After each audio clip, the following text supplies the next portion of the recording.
I never thought I'd find myself pouring my heart out about the 3 months I spent working night shifts at what might as well have been the last radio station at the edge of the world. The place was an old broadcasting outpost, wedged between forgotten woodland and a sleepy stretch of coastal cliffs. It had probably been charming once, in a lonely lighthouser kind of way. But that charm had long decayed when I first turned up with my thermos and a borrowed bag of CDs, thinking this job would be an escape from my mess of a life back in the city. The station, KDLW 109.1 FM, was basically a leftover relic from some radio golden age, with equipment as old as the rock music it stubbornly broadcasted. My role, the graveyard shift. Alone. Just me, miles of darkness, and the occasional call-in from truckers who were the only ones awake when despair usually gripped the airwaves. Keith, the manager who hired me, was a wheezy man with a permanent smell of cigarettes and sweat. On my first night, he handed me a crumpled set of rules. "Follow these, you'll keep sane," he chuckled, glancing nervously at the static-filled monitors. His chuckle didn't warm the cold bite in the room. Rule 1, always keep the station lit. Use lamps if the main lights go out. Rule 2, never play the vinyl records. Rule 3, don't answer calls after 3 a.m. Rule 4, if you hear interference, play a pre-recorded downtime message and wait. Rule 5, never leave the station between 2 a.m. and 4 a.m. Rule 6, ignore the wildlife noises from outside. Wildlife noises? I asked, peering out into pitch black through the scratched station window. Keith scratched his patchy beard, looking uneasy for a moment. Raccoons, mostly. Ignore 'em and stick to the rules. I followed rule number 1 religiously, having a healthy fear of the dark that started when I was a kid. But by my third night, I was bending rule number 2 out of sheer curiosity and boredom. I found an old vinyl that didn't seem harmful, an album of cheerful 50s tunes. What harm could possibly come from breaking a little rule? I slid it onto the turntable, hesitating only briefly before dropping the needle. There was an almost palpable silence as the grooves vibrated under the stylus, and then music. It wasn't the 50s jingles I expected, but a slow, melancholic piano. Beautiful, but terribly sad. That night, I learned why Rule 2 existed. At first, I just felt cold. Then I started seeing things in the shadows, movements that weren't caused by any flickering lights. I snapped the record off after maybe half an hour, but spent the rest of my shift feeling eyes on me from all corners of the room. I tried to convince myself it was just my imagination until the calls started past 3 a.m. Ignoring Rule 3, I answered out of reflex during a particularly groggy moment around 3:15 a.m. The voice on the other end was a whisper, the words indiscernible. Each call lasted exactly 3 seconds before disconnecting. This happened 3 times until, remembering Rule 3, I stopped picking up. The following 10 minutes were the longest of my life. Every rustle felt deliberate. Outside, the wind seemed to carry faint cries like someone laughing or maybe crying. Rule 6 was becoming pertinent. Maybe Keith wasn't just being an old fool. On my 6th night, during what should have been a harmless dead air moment due to a tripped breaker flipping off the main lights, Rule 4 came into play. I scrambled in the dark for a flashlight, cursing as cold air hit the back of my neck. There was no downtime message ready, so I hummed tunelessly into the mic, hoping it sufficed. Then the static on one of the unused channels crackled to life. A half-whisper, half-wail bled into the room, faint but unmistakably human, or once human. I fumbled for the pre-recorded message button, my heart hammering against my ribs. As the canned voice of an enthusiastic announcer filled the station, promising sunny skies and golden oldies, the temperature in the room dropped decidedly. Shivering, I layered on another jacket, feeling the distinct sensation of being watched from the doorway to the back room, a shadow darker than the rest. I didn't imagine the cold, and I didn't imagine the shadows watching me that night. Whatever lived in that old station didn't want me there, playing its prohibited records and answering forbidden calls. I just didn't know how much more wrong things could get until one morning, the one time I dared to leave during forbidden hours. At exactly 2:14 a.m., with the coast shadowy and soundless, the static became overpowering, swallowing any silence left. And then, squinting against the fog that had slinked in uninvited, I saw them, footprints. Not raccoon-sized, but unmistakably human, wet and pacing before the main entrance. But disappearing, impossibly, halfway to the woodland. Maybe it meant nothing, just passing wanderers. But the quiet dread bloomed in my chest told me it couldn't be that innocent. And my instincts Ray right. What I discovered next, during those cursed hours, should have made me leave and never come back. As I pushed the creaky door of the barn further, it released an eerie chorus of whines and groans, like the very bones of the building were protesting my entry. The wind outside had picked up, stirring the fallen leaves into a mad, whispering dance around the structure's stone foundation. My flashlight's beam trembled slightly in my slick, nervous grip, embarrassingly loud in the otherwise suffocating silence that filled the barn. The first thing I noticed as I stepped inside was the unmistakable scent of decay. My gut clenched. I forced myself to breathe through my mouth. Instinct nudged me to turn back, yet an inexplicable compulsion to understand overpowered my instinctual fear. I moved deeper into the dimly lit barn, my shoes crunching on something brittle underfoot. I didn't dare look down, afraid of what I might see, deciding ignorance in this situation might be a minor blessing. As the beam of my flashlight swept over the interior, dust motes dancing frantically within the beam's reach, I soon saw its reflection catch on something, a shape, or rather multiple shapes hanging from the rafters. My heart seized, and for a fraction of a second, hope suggested they were merely sacks of grain or tools until I refocused and saw they were indeed not. Birds, dozens of them, their small bodies desiccated, strung up by their feet with crude, twine nooses. The sight tore a silent gasp from my throat, and a cold shiver ravaged my spine. Drawing in a shaking breath, I whirled around, half expecting to see someone or something standing in the doorway. Nothing. The emptiness mocked my growing terror, the idea that I was utterly alone with this macabre assembly, yet feeling watched, scrutinized, measured by hidden eyes. I should have left then, taken my chances with the unknown outside rather than the horror within. But a peeling, discolored photograph pinned against the far wall caught my eye, pinned among various rusted farm tools. My mind screamed to leave it, but my body moved of its own accord, drawn to the image like a moth to a flicker in the dark. In the photo, I saw a family, their expressions hauntingly hollow, not quite fitting the warm, familial pose they held. Each member's eyes seemed to follow me, their gazes piercing through the veil of time.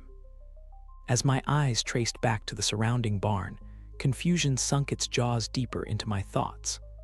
The barn was old, yes, badly kept, but under the layers of time's neglect, it mirrored the structure behind the family in the photograph. Suddenly, a piercing squeal erupted from above. Just wood settling, I told myself, trying not to acknowledge how much it sounded like a stifled scream. Deciding I had intruded enough upon these spectral remnants, I turned to leave, in desperate need of fresh air to clear the oppressive atmosphere that clung to my clothes like cobwebs. Just as I made towards the door, the faintest sounds pricked my ears, whispers, the soft murmuring ones like from before. This time they were closer, a sibilant hissing that seemed to fill the air from all directions. My flashlight flicked off in an instinctive, foolish attempt to hide, plunging me into near-complete darkness. Save for the frail moonlight that fought through the filthy window panes. With unseeing eyes, I stood frozen, each hair on my body erect, listening as the whispers swelled. They seemed to be discussing, deliberating. My mind, teetering on the brink of madness, begged me to scream, run, do anything but stand swallowed by the dark. Just as I was about to succumb to that panic, the whispers abruptly stopped, replaced by a sound so unexpected it rooted me to the spot. A child's giggle, light and chilling, followed by the words, "He sees us." That was the final straw, breaking through the paralysis fear had woven around me. I scrambled for the door, no longer caring about the noises my panicked escape made, each step an echo of dread that I might feel a cold, small hand upon my shoulder at any moment. Breathless, I burst from the barn into the cold night air. The relief short-lived, as I realized that the once clear path back to my house was now obscured by an unnatural fog that had rolled in, thick and concealing. In that moment, the last remnants of daylight died, and the world went black around me, save for the barn, which seemed to glow ominously as if it beckoned me back to uncover its cursed secrets. And somewhere from within that void, the child's voice rang out once more, eerily sweet, "Don't go." I stood at the threshold between the known and the unknown, my mind teetering, the chilling invitation beckoning me back into the darkness. I took a step forward, my foot hovering over the darkness that was less an absence of light and more a tangible entity, swallowing what little courage I had mustered. Each shallow breath felt like a betrayal to my pounding heart, warning me to flee, but I was already too far gone, ensnared by the need to understand what lurked within. The air grew denser as I walked, as if the darkness itself was sodden with unspoken secrets and suppressed whispers. With each step, my house seemed to deform, the familiar becoming foreign, the wallpaper's floral pattern morphing into grotesque faces that seemed to sneer at my folly. I knew these walls, had traced their contours 1,000 times over, yet now I was a stranger here, this reality no longer mine. A floorboard creaked ominously underfoot, a sound misplaced in the silent oppression. Stopping dead, my ears strained, detecting a rustling like the sound of dry leaves skittering across a sidewalk. But here indoors, that was impossible. I turned slowly, squinting to make sense of what I was sure was right behind me. Yet there was nothing but the thick, enveloping dark. Continuing hesitantly, I found my way to the living room, guided by memory alone as the lighting refused cooperation, the bulbs dimmed to a mere ember's glow. The fireplace, long cold and unused, drew my gaze. Shadows danced in its empty belly, as though stirred by a silent wind. My breath caught in my throat when I saw them, small, charred pieces of what looked like photographs. I bent closer, my hand trembling as I picked one up. The edges crinkled against my skin, the image almost completely obscured by fire damage, but the eyes. Those eyes were familiar, terror-stricken, peering out through the singe. Heart hammering, I dropped the fragment as if it scorched my fingertips. The room felt narrower now, the shadows lengthening into sinister shapes. The light dimmed further, coaxing the darkness into creeping closer around me.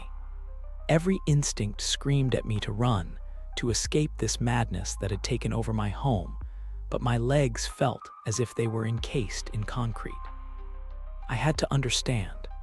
Why did these images exist? Why were they burned, hidden here in the darkness I had avoided for so long?